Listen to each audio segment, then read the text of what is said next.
इधर बिहार विधानसभा चुनाव और घाटशिला विधानसभा उपचुनाव को लेकर बीजेपी के कार्यकारी प्रदेश अध्यक्ष आदित्य साहू से न्यूज 11 भारत ने खास बातचीत की। इस दौरान आदित्य साहू लालू प्रसाद यादव पर जमकर बरसे। आदित्य साहू से खास बातचीत की संवाददाता रुचि ने। चुनाव के लिए बीजेपी ने भी अपने प्रत्याशियों की घोषणा कर दी है। 71 सीटों के लिए प्रत्याशियों के नाम जो है उसकी सूची जारी कर दी गई है और झारखंड से भी कई नेता वहां प्रचार प्रसार के लिए पहुंचे हैं। कैसे एनडीए की जीत हो सके इसके लिए पूरी एड़ी चोटी जोड़ लगाए हैं। हमारे साथ झारखंड बीजेपी के कार्यकारी अध्यक्ष हैं आदित्य साहू सर। क्या कहते हैं, जब कैंडिडेट की लिस्ट जारी हो गई है, कितनी उम्मीद है कि बीजेपी जो है या एनडीए खेमे की जीत होगी? वो तो निश्चित है, पर वहाँ पर तय है कि जिस प्रकार से नरेंद्र मोदी जी के नेतृत्व में और नीतीश जी के नेतृत्व में केंद्र सरकार द्वारा और राज्य सरकार के द्वारा एक दूसरे के सहयोग से जो विकास का गंगा बिहार में बहाया है, उस बिहार के लोग आरजेडी की भी सरकार देखे, लालू जी की भी सरकार देखे हैं और एनडीए की भी सरकार देखे हैं। जमीन और आसमान का अंतर है।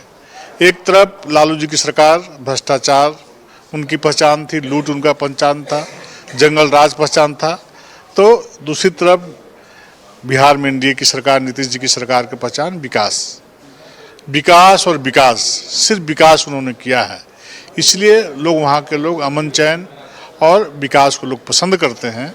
इसलिए निश्चित रूप से एनडीए को वहाँ भारी बहुमत के साथ जीत होगी और भारतीय जनता पार्टी के जो भी कार्यकर्ता को टिकट मिली है वो अधिक से अधिक सीटों पर जीतने का काम करेंगे। अच्छा, लालू प्रसाद यादव पर जो राजद सुप्रीमो है, उन पर जो आरोप गठित हुए हैं, यह कहा जा रहा है कि चुनावी प्रोपेगेंडा है। ये तो न्यायिक प्रक्रिया है। न्यायालय को संवैधानिक ढांचे को बदनाम करने का षड्यंत्र किसी को करने का अधिकार नहीं है। अगर यदि इस प्रकार की भाषा नेता ही बोलेंगे तो आखिर न्यायालय पर कौन भरोसा और विश्वास करेगा। इसलिए इस प्रकार की बातों को बोलने से सभी राजनीतिक दल के लोगों को बचना चाहिए। यदि हमने गलती किया है तो न्यायालय फैसला लेगा। आखिर किसकी सरकार थी केंद्र में? जब लालू जी के पर केस हुआ था, मुकदमा हुआ था, जब जेल गए थे तो कांग्रेस की सरकार थी।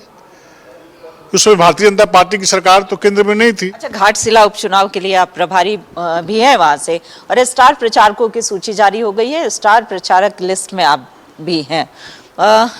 कैंडिडेट की घोषणा कब तक सर? नहीं, मैं वहाँ प्रभारी के रूप में काम नहीं कर रहा हूँ। मैं वहाँ एक कार्यकर्ता होने के नाते कार्यकर्ताओं को सहयोग करने के लिए वहाँ जाता हूँ।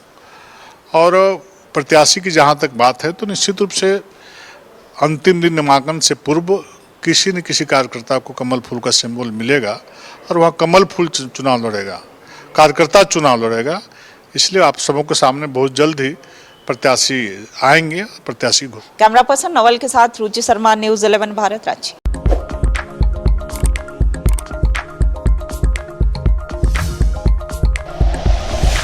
Like and share videos, subscribe करें हमारा चैनल और प्रेस करें बेल आइकॉन। न्यूज 11 भारत, सच है तो दिखेगा।